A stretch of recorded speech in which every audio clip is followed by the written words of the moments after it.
boxing fans, are you ready?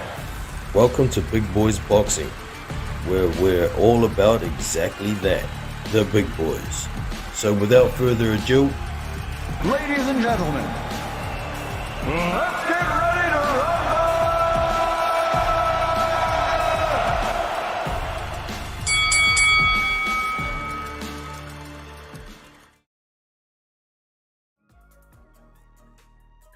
What's going on, team? Hope everyone is doing well. Welcome back to Big Boys Boxing. I'm Jono, your host. So we didn't get much heavyweight action over the weekend. Was what it was. 3 fights worth talking about. I'll get into them in just a couple of minutes. But for now, let me grab a link for anybody who may like to join. And I will drop that into the chat. Give me a sec here.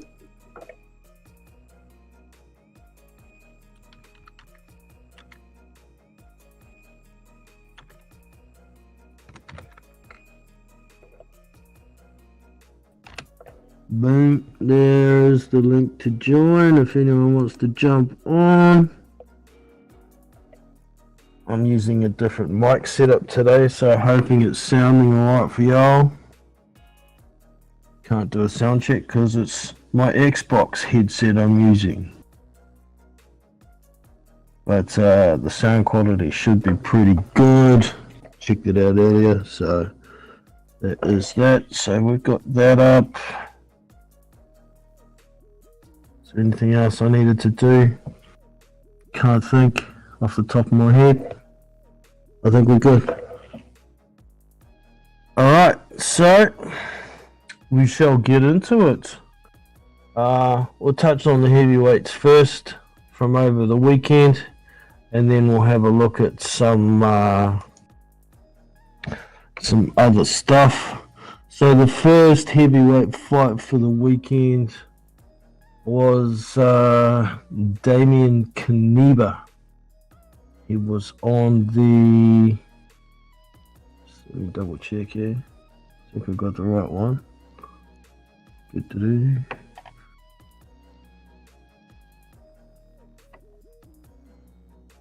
Yep, that's the right one. So yeah, the first one was Damian Kaneba, up and coming prospect, 9-0. He took on a guy called Emilio Salas, who was 7-3-1, pretty low level opponent, so it's hard to tell how good Damian Kaneba is, but Damian Kaneba is 6'7", and he's got an 86-inch reach, crazy long ass arms. But we've seen him in the past. Oh, he's actually 10-0 now. We've seen him in the past. He's had some dodgy, to say the least, stoppage wins. And, you know, he's continuing at this pretty low level. Not really much to say about the dude, to be honest. Doesn't look too flash. He's got extremely long arms. And he's a very decent outside fighter. He's Polish.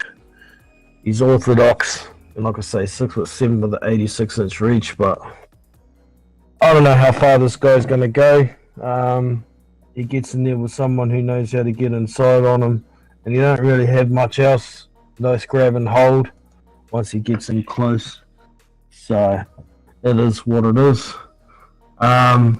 He moves on. He's 10-0. He's fighting on top-ranked cards now, so we'll see if he can get some better opposition and see how he gets along. The next heavyweight fight was a very promising up-and-coming Jeremiah Milton, who was 7-0. He took on an extremely fat dude in Dejan Calloway. Now, I imagine he was handpicked as an opponent to possibly blow out of there. He was 5-1 before this. This is Callaway I'm talking about. It was 6'3", so it's very similar size to Jeremiah Milton. But here's the kicker. Jeremiah Milton weighed in at 250 3/4 pounds. But Dejan Callaway, 387.5 pounds. That's how fat he is. He's extremely fat, but dude's got some hands. He's a very effective counterpuncher. He's got a fast jab, a good stiff jab. He's landing some good counter right hands. I don't think Milton was expecting this out of him. And because Milton wasn't pushing the pace, he wasn't getting the fat man to slow down much. It was only, I think it was a 6-rounder, or was it an 8-rounder? Might have been an 8-rounder. Give me a sec.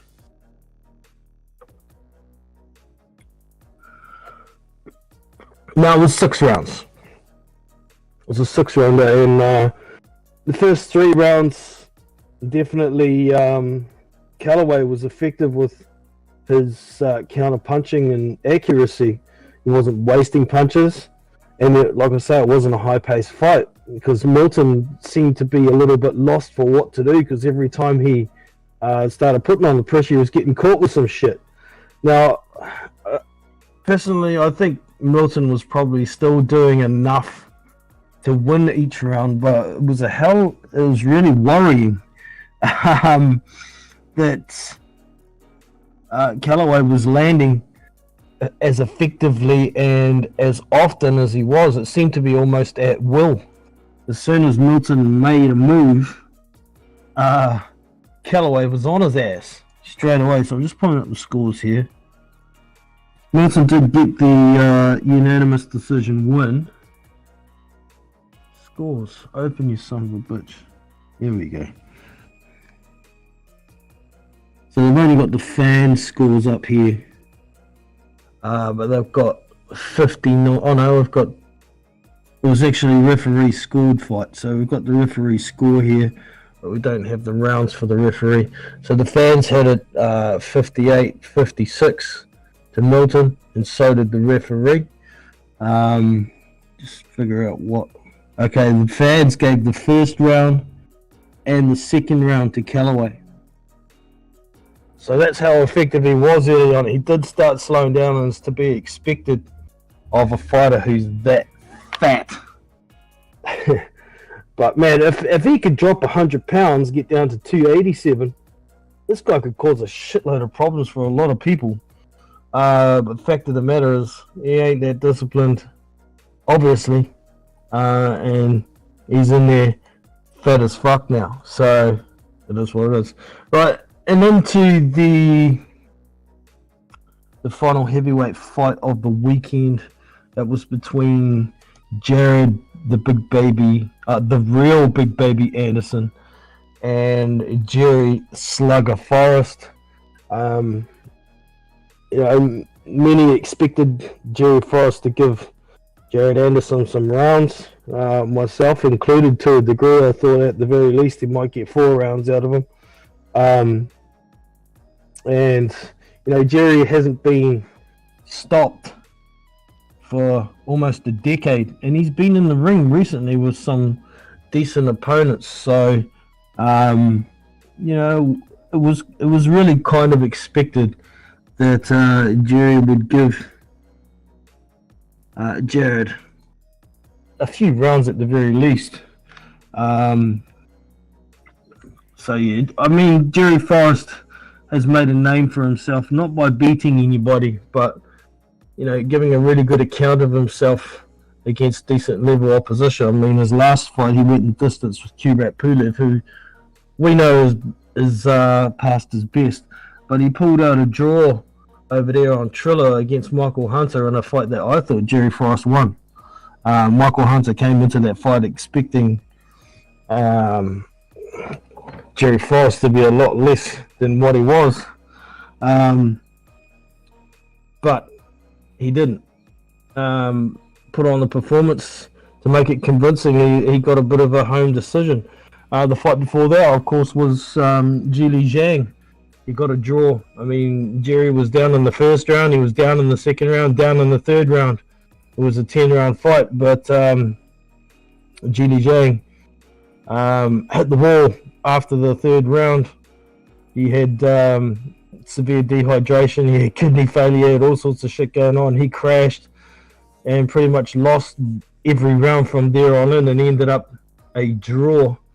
And we've seen Jili Zhang go against Filip Hrgovic recently, and Jerry Forrest did very well to get out, to come up with a draw after being 3 times down. He fought Carlos Takam before that as well. He lost that by unanimous decision, and that was another fight that I thought could have been a draw, or even Jerry could have pitched that fight. So, there's also Jermaine Franklin fought. That fight ended up a split decision draw over 10 rounds. I thought definitely Jerry won that fight, but Franklin got it. And we know what level Franklin is. We saw him against Dillian White recently in a very, very close competitive fight. So, yeah, at the very least, we thought Jared Anderson will get some rounds out of Jerry Forrest. He's a top 25, top 30 kind of fighter usually. So, let's see how it goes. The first round. Jared came out southpaw. He fights out of both stances. He's naturally orthodox, but he started as a southpaw because Jerry's a southpaw, and we know southpaws don't like fighting southpaws. So straight away, Jerry landed 2 or 3 straight rights, and that kind of pissed Anderson off. And he kind of gathered himself for the next minute or so. And then when it came to the last minute of the fight, he just pulled it on. He just, he set Jerry up with a couple of jabs, got him backing up, got him backed into the corner, and he literally threw about 50 punches. And within a minute, Jerry got out of the corner, stepped around, and he was immediately backed up to another corner, and Jerry went to town again before the bell rang, and Jerry was just about out on his feet. Jared Anderson threw 114 punches in the first round. That's big numbers for a heavyweight. And in between rounds, the doctor went over and checked Jerry, because the amount of punches he took in those 2 flurries was pretty damaging. I mean, Jerry was trying to throw a punch here and there between Jared's punches, but he landed a couple, but nothing too effective, and he was in real trouble. So the doctor checked on him, let him go back out again, and it wasn't long into the second round before Jerry was backed up into a corner again. Jared threw a couple of good small combinations, and Jerry tried to duck down, and Jared landed a straight right on the top of the head that would have dropped most guys. Jerry was pretty much out on his feet, and the ref stepped in at the exact right time. Another punch, and it could have been some bad news for Jerry. So Jared Anderson gets a second round knockout over Jerry Forrest. Now let me just see, where's this TKO loss for Jerry? We'll get an exact date on it. No, I think it was 9 years. Let's have a look. UD loss back there. Still looking at, where the hell is it? Oh, there it is. KO loss. It's the one time he's been stopped. It was to Gerald Washington in the second round. That was back in 2013. That's the only time he's been stopped. That's when Gerald was very fresh. a lot more hungry way back before he even took on Amir Mansour. So that's a big statement from Jared Anderson, and for me, firmly confirms himself as the most promising prospect in boxing. Has been for quite some time. So there we go. We got blackout in the house. What's good, bro? The weather's good today. It's been pissing down all weekend, but the sun's out. Shining down right now. Drying shit out. I'll listen to the playback. All good. Blackout. Take it easy, bro. Kevin Moore also in the house. What's up, man?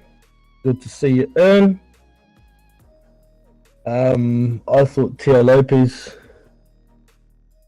was poor. Yeah, I'm going to get to the rest of those fights in just a minute. Let's get through these comments. Last night, I know one opponent just ran really. Yeah, well, Sandor Martin, he's that kind of fighter. He's the guy who's going to try and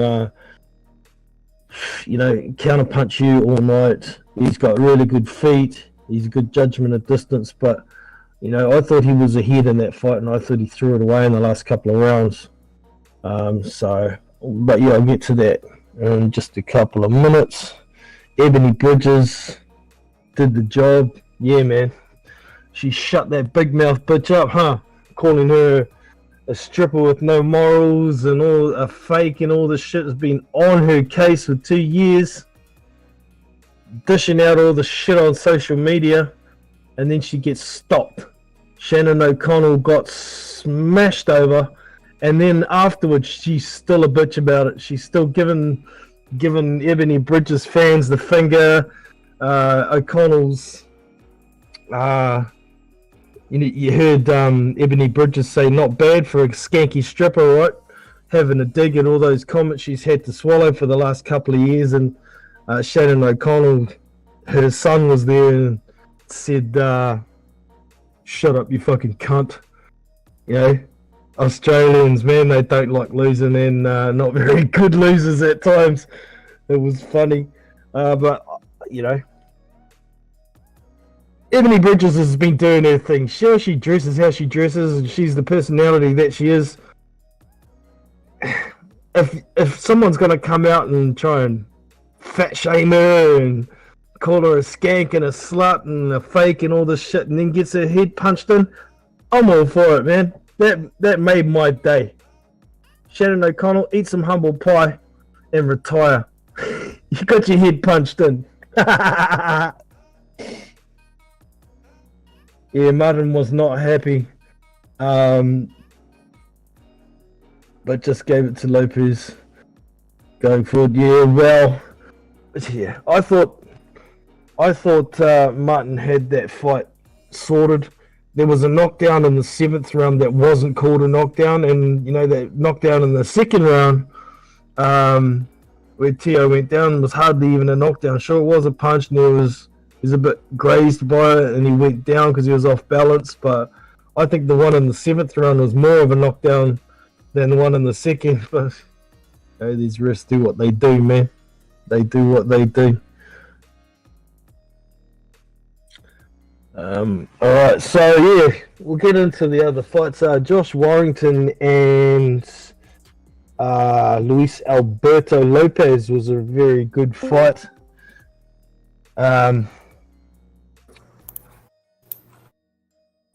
Who we got in here? We got Iron Kong in the house. How are you today, bro? You hearing me, man? Yeah, I got you. I almost forgot how to work this thing. It's been a while, huh?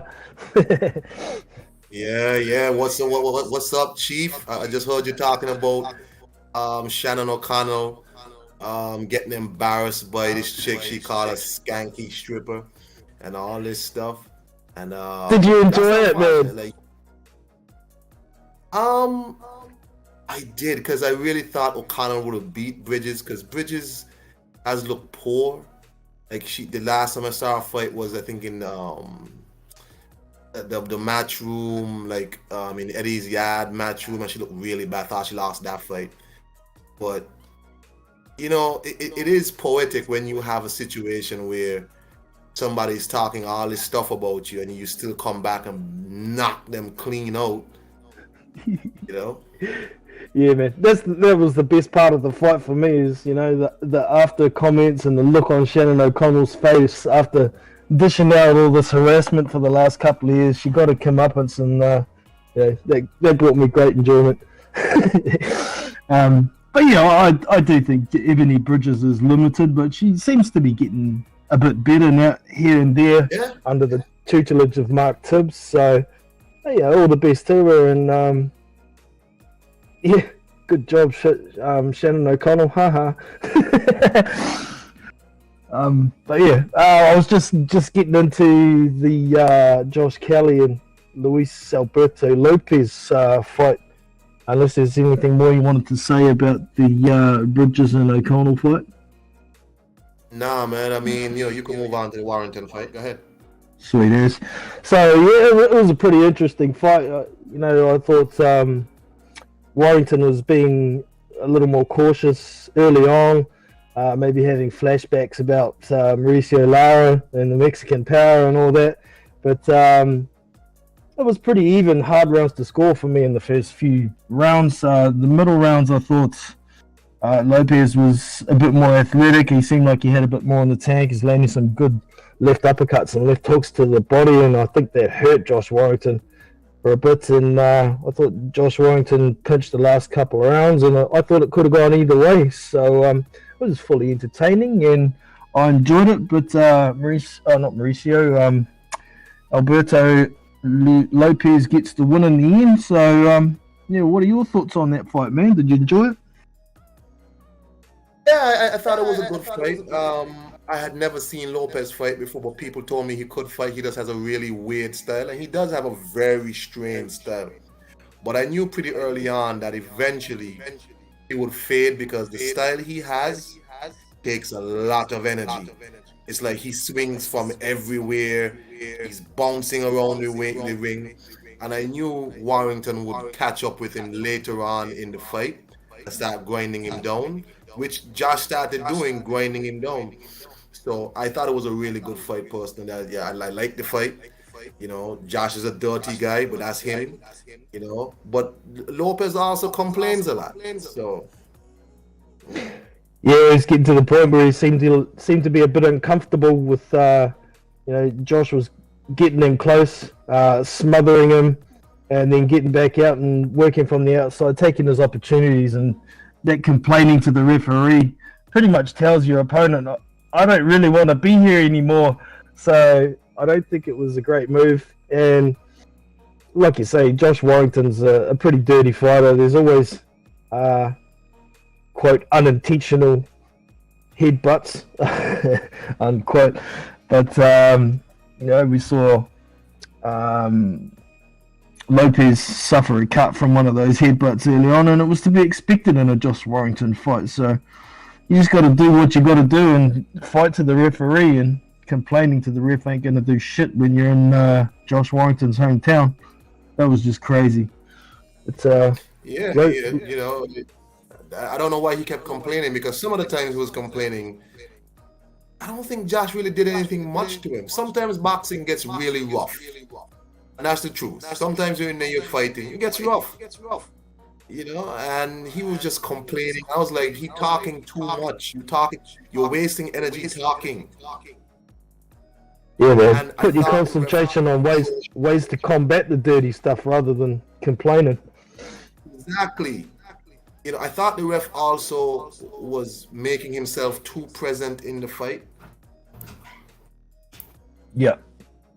Yeah, the best referees usually are the ones that you hardly know. Exactly. You hardly notice. Exactly.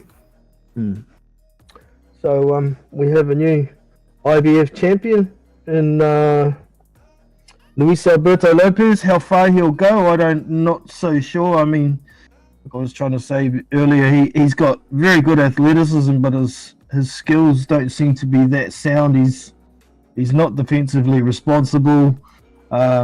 and he seems to fall back on his athleticism when he steps in the ring with somebody who's got skills like Warrington, but can really punch as well. I think there's going to be some real trouble for Luis Alberto Lopez. But best of luck to him. I understand. Bob Arum has already said it's Lopez versus Conlon next. What do you think about that? That's an okay fight because Conlon doesn't punch that hard, but I'd expect Conlon to rack up a pretty decisive points victory, I imagine. I mean, Lopez punches okay, but I don't think he punches as hard as Mauricio Lara or Lee Wood. So, you know, it'd be an interesting fight. You never know. He might land something if he can continuously land those hooks and uppercuts to the body on Conlon. It may slow him down enough to be able to tag him, but honestly, I'd still put Conlon on points. What do you reckon? I think Conlon, to be honest, as you said, Conlon is not a power puncher, but he understands that, and he understands that his best ability is his boxing, and not to get involved in any ridiculous close range fighting. You know, so I think Conlon knows who he is clearly, and he'll box Lopez, but I don't think Lopez goes very far in that division. The division is not a very exciting division, to be honest, but you know, it is what it is. I wouldn't mind seeing a Mauricio Lara versus Lopez, two guys who swing for the fences all the time, or very punches from very strange angles. I wouldn't mind seeing that. Yeah, man, that'd be a fun fight for sure. I imagine they'd have it in Mexico or the southern states of America or something. Yeah, I Top Rank doesn't do any cards in Mexico. Okay. Only Matchroom does that. So you know. Right. So it might be in Texas or something, so it's not too far for the Mexican fans to travel and maximize gate revenue and all that sort of thing. Exactly. Indeed. Exactly. But how did you have the fight? Like, did you have Lopez winning or Warrington winning? I had Warrington winning just by, I think it was 115, 113, but I'm not complaining. It could have gone either way in my opinion. Yeah, it was close. I don't think any of the judges should have had the score wider than 2 points either way. So. No, I agree with you. I would have given it to Warrington or a draw, but I'm not going to complain too much about the decision. You know, it was a close fight, and it's just kind of what you like as a judge. I would have given it to Warrington, but hey, I mean, you know, these days in boxing, if somebody you like doesn't win, it's a robbery. Everything's a robbery. That wasn't no robbery. Yeah. No, you can't call a close fight a robbery whatsoever. I mean, I was actually pretty surprised when the scorecards came out. I thought they were going to give it to Warrington, being in his home city and all the rest of it, but went the other way. He got a more than a fair shake, I reckon, did Alberto Lopez. So yeah, just a surprise, really, to me. Were you surprised? Yes. Yeah. Okay. All right. So, was there any other fights on that card that you rather enjoyed? Oh, I think it was the Cash Ali fight on there, and he didn't look very good. No, that's Felix Cash. Felix Cash looked like absolute garbage. Yeah. Felix Cash had his one good night against Denzel Bentley, and that's what he's been trafficking on. He's this. Look at what he did. I mean, he did beat the hell out of Denzel Bentley, but since that, Cash has had all sorts of out the ring issues, all sorts of other stuff, not fighting. And when he does fight, he's looked like absolute crap. I think the young boy from America, Amo Williams, who apparently they've already signed to fight, is going to beat the hell out of Felix Cash. Yeah, I see him at this. He was on the commentary team, wasn't he? And they had a bit of a set to at the post-fight interview there, and it looks like that fight's made and not going to be too far away. So yeah, if Cash doesn't step up his game, Amo's going to put him to sleep, I think. But he'd been out of the ring for a while and come back from an injury, but like you say, there's other issues as well. So yeah, I'd like to see that fight, and I'm not sure if I like Cash Ali, Felix Cash. Sorry, I keep calling him Cash Ali. My bad. So yeah, we'll see. Interested in that fight for sure. Any others on there you wanted to chat about? Not really. It was basically the bridges. Let me ask you something. This lady O'Connell, what's it like? Is she normally such a foul mouthed person, or does she just have a real like bug in her ass for Ebony Bridges? Because it seemed like they said even her son or somebody in her corner was flipping off Ebony, and Sky Nicholson was saying O'Connell was flipping her off because she was clapping for Ebony. It's like, what's this lady's problem? She certainly seems to have a real stick up her ass about Ebony Bridges, kind of stealing her thunder as the best woman Australian boxer, I guess.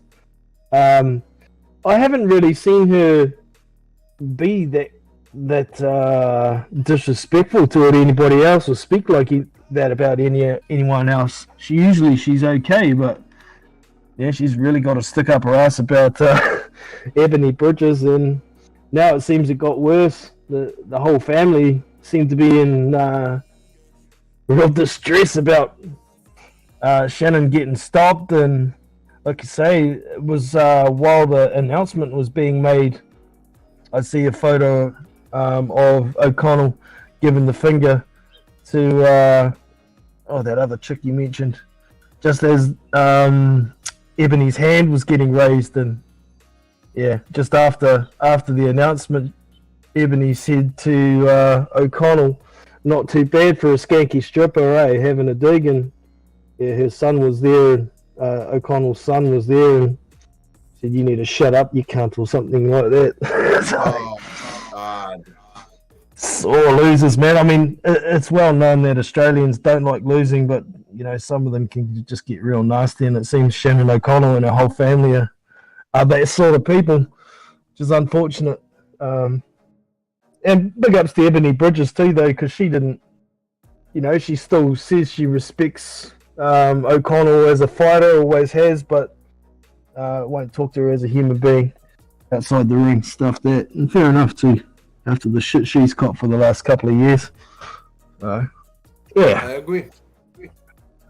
All right, so we'll move over to the Terence Crawford v David Avanesian fight. Kind of an expected result from me. I had a bet on the 7th round, so I missed by 1 round. Pissed me off. I was hoping Avanesian would get up, but he just did not see that uppercut right hook coming in the 6th round. But Avanesian was having a little bit of success here and there in the first few rounds, but seemed very one-dimensional coming forward with his hands up, throwing pretty similar combinations over and over, and didn't take long for Terence to download his info. And it was funny in the 4th round. He was, if you play any gaming, when you hit the same button all the time, it's called spamming, and Terence was spamming the left uppercut to the body, to the head, to the body, to the head, over and over, and then all of a sudden he threw one uppercut with the left and then a right hook, and that just put Avanesian's lights clean out, and that was the end of that 6th round knockout. So did you see that fight at all, Kong? I saw some of it. Yeah. The result was what I thought it would be, but it just goes to show you, right, the levels in boxing sometimes. So Avanesian over in England was popping big shit like he's this boogeyman over there.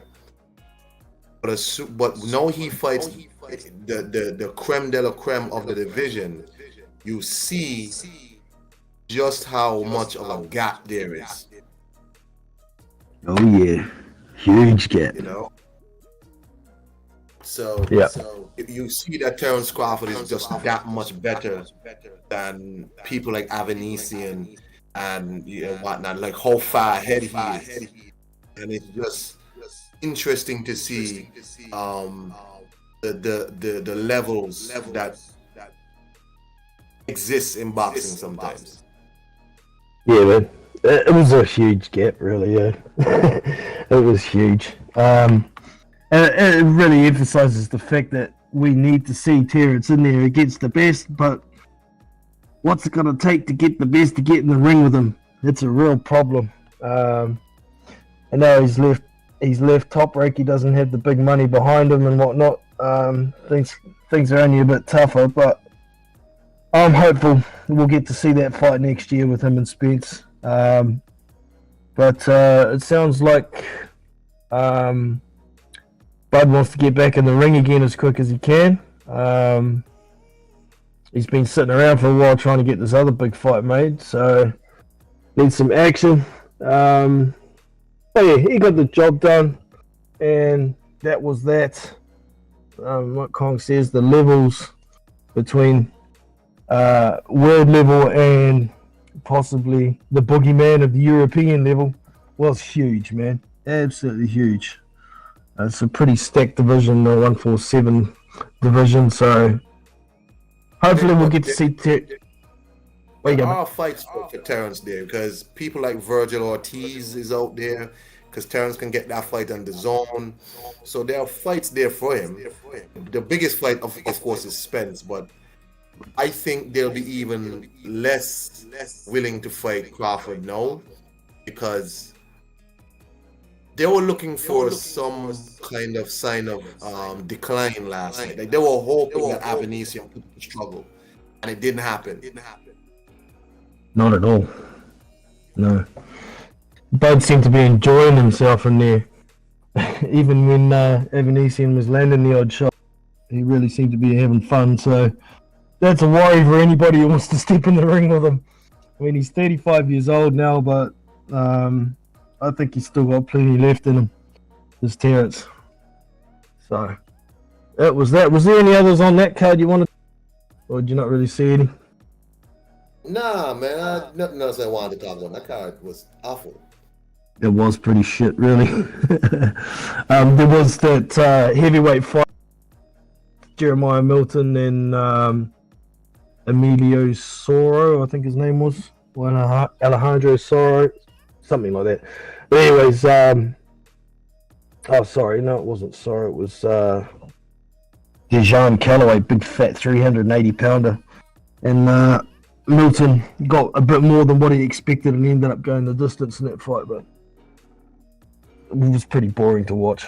So we'll move on to the Teofimo Lopez and Sandor Martin card. We'll start with the main event. You want to give your take on what you thought happened if you saw it there, Cole? I thought Teofimo got boxed up. And you hear, like, okay, if you wanted to give Teofimo the fight, you can't give him that wide of a card. You can't. I thought he got boxed up. I think people tend to say, "Oh, a guy's running," when really what he's doing is boxing, box and move, box and move. Do you expect Sandor Martin to stand in front of Teofimo Lopez? Absolutely, he's never fought like that. So Teofimo Lopez said before the fight that we've been watching Sandor Martin, that this is the fight that we've wanted. So if you've been watching him for so long, you wanted this fight, you had to have known how Sandor Martin fights. And after the fight, there's no viral clip of Teofimo asking his people, like, do I still have it? You saw that clip? Like he was questioning himself. You saw it? No, I haven't seen one. Oh my God. I'll have to look it up. Look so disappointed after, like, he asking his people, like, if he still has it, like if he still has the ability. I was like, wow. Doubting himself, that's really not a good sign. I think a big step forward for Teo would be drop his dad as his coach, for starters. I think that's a problem. But he certainly doesn't seem to have the explosiveness that he had prior to fighting Kambosos.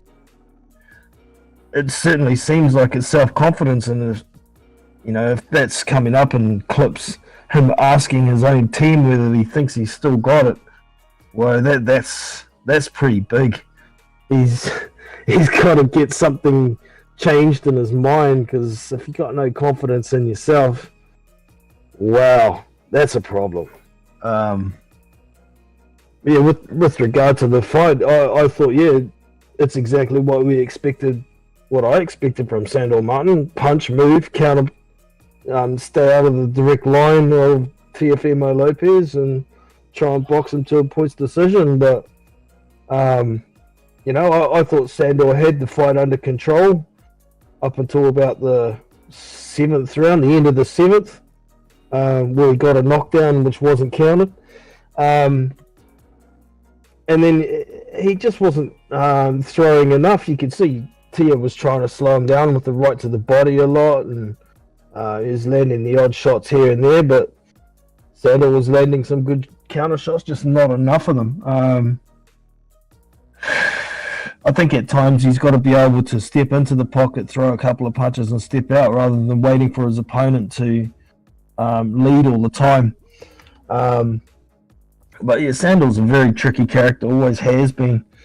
And I thought Tio did win the fight, but I think one of the cards was 97-92. That was crazy.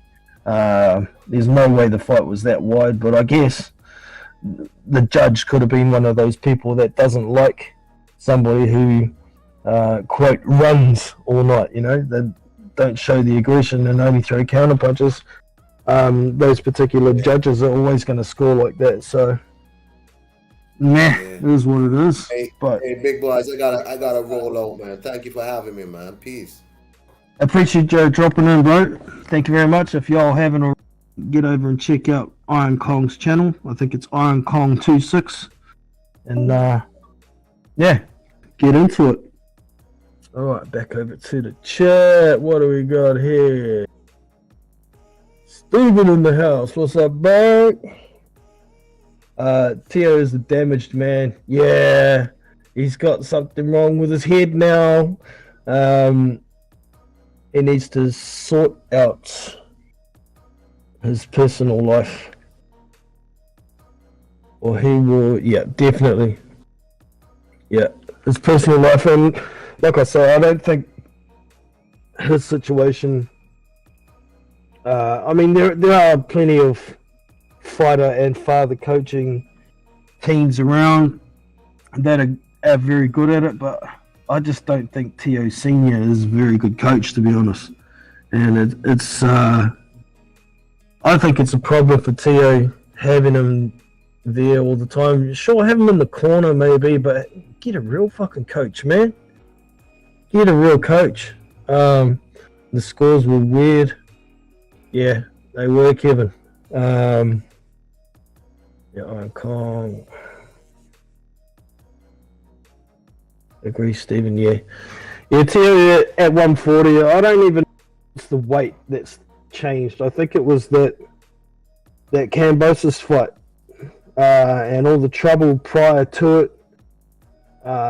Everything seemed to culminate. He was having a lot of trouble with his missus or ex or whatever at the time, having troubles with getting somebody to pay to host the Kambosos Lopez fight. We saw it fall through with Triller because they couldn't afford to pay out what they bid in the purse bid, and then Tio's been bad-mouthing his own promoter and Top Rank as well, and then he lost that fight, and so it's like a shitstorm for Tio, and he's got to get on top of things before he can become a big star again. Because at the moment, I think in most people's eyes, at 140 and how he's fighting, he's just meh. That's about it. Tio's just meh. He says he wants Josh Taylor next. That's the wrong move for Tio. He needs to get some dominant wins under his belt against at least semi-good level competition to help fix what's wrong in his head. And like Steven says, he needs to sort his life out outside of the ring as well. Tio Lopez didn't adapt to Martin. Well, what was there to adapt to, you know? Sandor Martin has always fought the same way. We knew exactly what we were going to get from him, and he gave us exactly what we knew we were going to get. So he should have been training for Sandor Martin in the style that he uses with the back foot, counter punching, lots of movement, all that. But Tio just, you know, he was throwing the right to the body, which was good, trying to slow Martin down, but he wasn't throwing a left hook to the body afterwards or anything. You know, take that shot upstairs to get 2 downstairs to slow the mover down, but he just couldn't do it. He just couldn't do it, man. But he still gets the win. It was a split decision. Let me quickly look at the scores. I know one of the scorecards was 97-92. Theo got technically knocked down in the second round. Okay, so I got the scorecard here. Everyone gave the first round to Tio. Second round was obviously a knockdown round for... first round all gave to Martin. Second round was 10-8 to... No, I've got this wrong. Red is Tio. Okay. First round Tio. Second round knockdown round to Martin. Third round Tio. Fourth round Tio. Fifth round Tio. Sixth round 2 judges gave to Tio. 1 gave to Martin. Seventh round all gave to Martin. Eighth round all gave to Tio. Ninth round 2 judges gave to Tio and 1 gave to Martin. 10th round all gave to Tio. So we had one 97-92, obviously. We had one at 94-95. Those 2 rounds where the judges gave...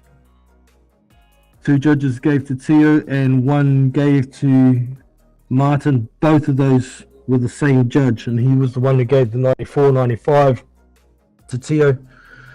And the final judge was 96-93. So that's just 1 round difference, but a knockdown thrown in there as well.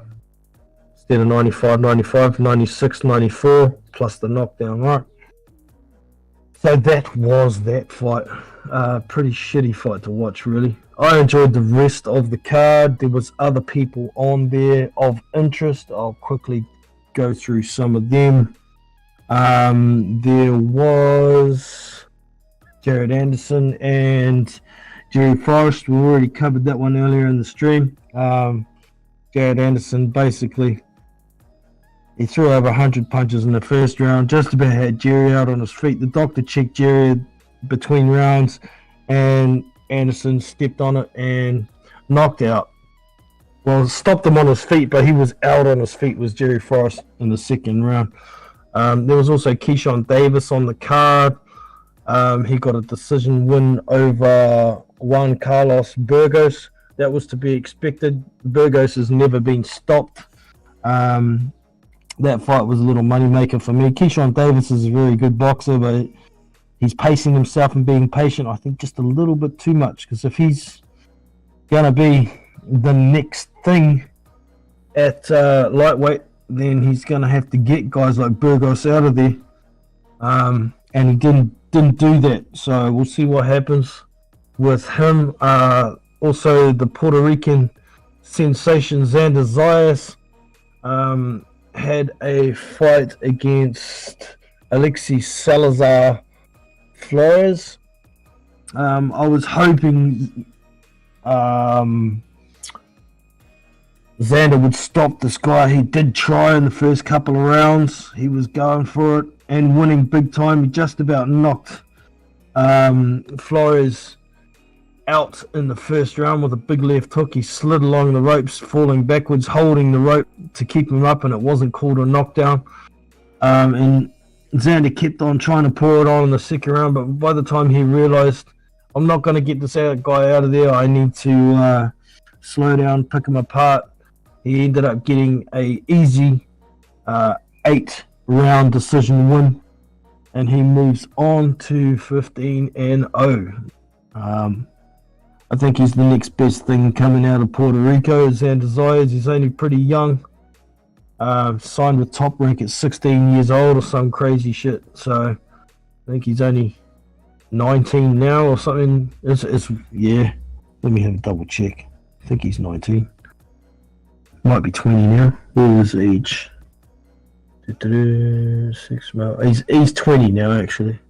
So he's been professional for 3.5 years or something, and he's moving on. Who else was on the card of interest? Tiger Johnson, actually. That was a good fight to watch. He got the knockout in the 5th of 8 rounds against Mike O'Han. Mike O'Han, he was outmatched and outclassed. Mike O'Han at the time was 16-1. And Tiger Johnson was 6-0. He's now 7-0. Joseph Ward, I saw that fight. The commentators were ragging on these guys. What's this guy's? Frederick Julian, Frenchman he fought. Both of these guys are pretty open to be hit.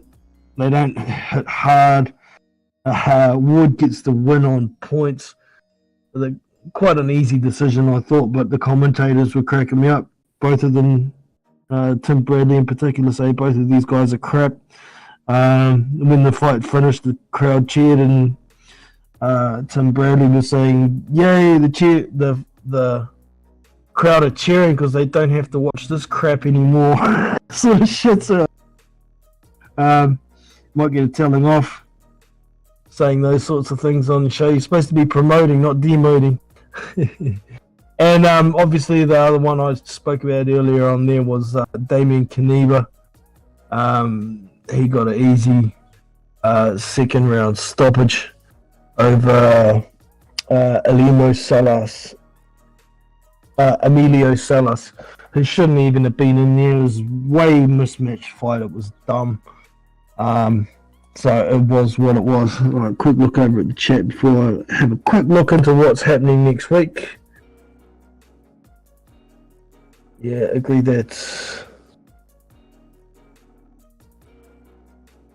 young Puerto Rico looks good. He does. He does. He doesn't seem to have as much power as I thought, but that's usually the way with earlier fights in your career. You match against guys that you're supposed to knock over. Now he's stepping in against guys that are a bit more rugged.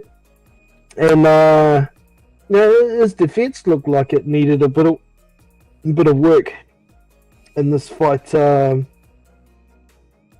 He was getting hit a bit here and there, but nothing seemed to be affecting him. So, I think he was getting to the point where this guy can't hurt me, I can do what I want, sort of thing. I'm sure if he gets hurt, we'll see a bit better defense out of him. We've seen better defense from him in the past. So yeah, let's just wait and see what happens with Xander Zayas. But in the next 12 to 18 months, if he keeps tracking the way he is, he's going to be looking at maybe heading towards a title shot. And I'm looking forward to seeing how he goes against a bit better opposition. Yeah, we'll see. Mutton just kept fainting to the left, and Lopez couldn't adapt. Yeah, he's looking quite one-dimensional, isn't he? Is Teo? He doesn't seem to be able to close the gap as well as he used to be able to. But in saying that, Sandor Martin is a very good judge of distance, and he knows how to use range. That's his whole game. So it was always going to be a fight where Tio's either going to look good and catch Martin and knock him out, or he's going to look bad in a close fight.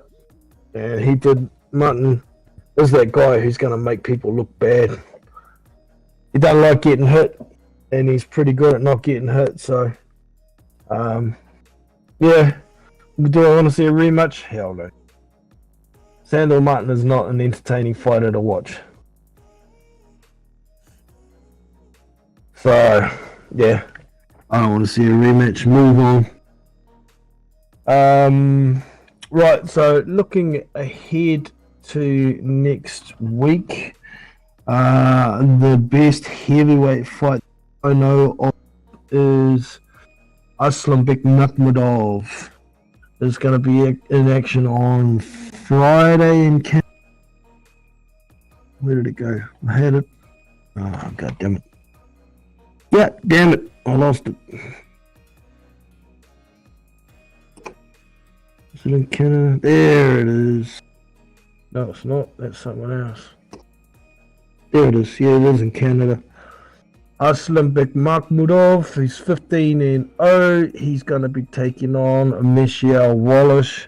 He's going to take a dive, and it'll be all over within 3 rounds, easily, in my opinion. And that's a stepping stone fight. Aslanbek Makhmudov has been ordered to face somebody in the WBC rankings, I believe. Let me. I watched the WBC convention when it came to mandatory order days, and they were saying Makhmudov wanted to be installed as mandatory. It was, no, he needs to fight a final eliminator, and ordered him to fight somebody once he got this fight out of the way. Let's have a look on the rankings, official ranking. WBC, got Tyson Fury, Deontay Wilder, Andy Ruiz, number 1 and number 2 have been ordered to fight. I think Frank Sanchez should be fighting Aslanbek Makhmudov. Sanchez was higher than Andy Ruiz before, but Andy Ruiz, since beating Luis Ortiz, has been moved up to number 2. So Frank Sanchez is number 3, Aslanbek Makhmudov number 4. Those two should fight. Anthony Joshua's at number 5, Dillian White at number 6. I'm not sure if that's fresh. Dillian White being at number 6 after losing to... no, actually he beat Jermaine Franklin, didn't he? So Martin Bakole at 7. Oh, there's a good fight. Martin Bakole, Aslanbek Makhmudov. That'd be some hellfire. I'd love to see that one. But anyways, I can't remember who it was off the top of my head, unless someone mentions it in the chat. Yeah, no rematch. Fuck that, eh, Kevin? Put me to goddamn sleep. Yeah, so Aslanbek Makhmudov's in action on Friday in Canada. It'll be Saturday. I saw Big Pharmacy Miller's in action again. Let me find that one. There it is. It's in Argentina again, is it?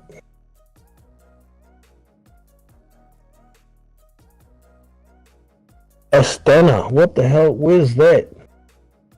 ASTANA. It's not an Argentinian flag. I don't know what flag that is. Anyways, he's in action in a... Where is it? A 10-round fight, and he's going to be taking on Maximiliano Alejandro Sosa. who is 10-2. Don't know the dude. Sounds like a bum. Let's look him up. He's got 5 knockout wins. The 2 times he's lost, he's been knocked the fuck out. He is 26 years old. His alias is Itaka, Itaka, nationality Argentina. He's orthodox, right? So doesn't have height and reach. But anyways, big pharmacies in action again. I wouldn't be surprised if it's another knockout drugs event. I'm just bringing the event up here. Tell me if it... What's this flag? It's not the Argentinian flag. Oh, it's in Kazakhstan. Wow. He's going to Kazakhstan. Matchmaker. There's no listed media for it, so I expect it to be televised. Blah blah blah. Getting towards the end of the year and getting to the scraps. We've also got Dick Spellman is going to be in action. He'll be taking on Leonard Griggs. Don't know that dude either. Dick Spellman's a bit of a bum anyway as well. He's a journeyman. Where I see? Sure, I saw Steve SSR in action too. Is it? Look for the GBR flag. There it is. It's going to be televised. It's going to be on United Kingdom Sky. Steve USSR Robinson, 5-1, is going to be taking on Nick Campbell, who's 5-0. So, it's Nick Campbell. I know that name. Why do I know that name? He's got 5 wins, 5 KOs. Who's Nick Campbell fought? Looking for... Okay, he's fought 12-5. Who was that? Jay McFarlane. He's fought him. That might be where I've seen the name, Nick Campbell. I think I might have seen that fight. Fight before that, he fought guys 3-33, 3-7, 19-43. Jesus. 2-30. Fuck, how do these guys keep boxing with a record of 2-30 with one draw? Then this other guy here, 19-43. Jesus. 3-7. Shit, man. Anyways, so yeah, Steve Robinson is taking on Nick Campbell. Steve Robinson had that hiccup. He got in the ring against this guy Shane Gill. He'd had a whole lot of white collar fights. He was expected to be able to beat him up. Shane Gill came in, he's fat, overweight, and he beat Steve Robinson. He beat him. PTS, referee decision over 6 rounds. Was unexpected. Steve Robinson went back to the... He's had one since. Took on a guy, Phil Williams, but he is 4-39.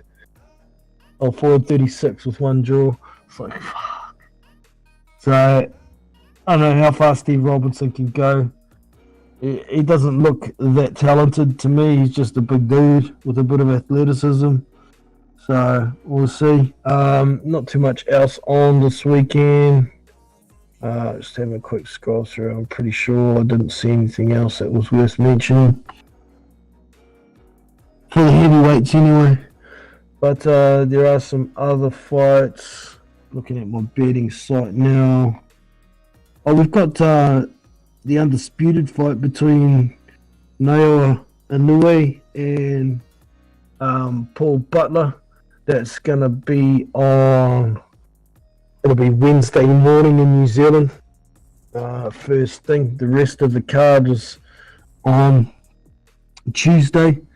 So there's some opportunities for betting men there.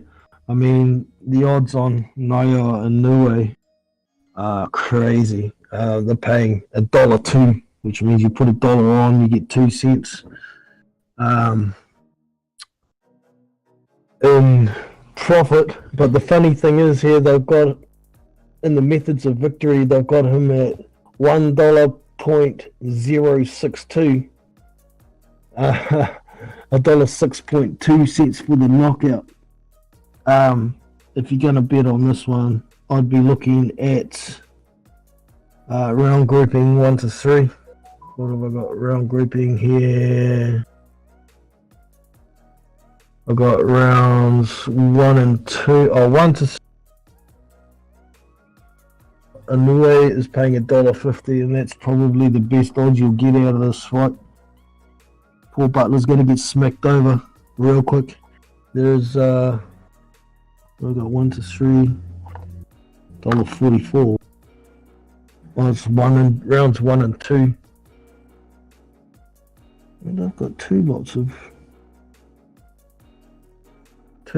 3 rounds. What the hell? Doesn't make sense here.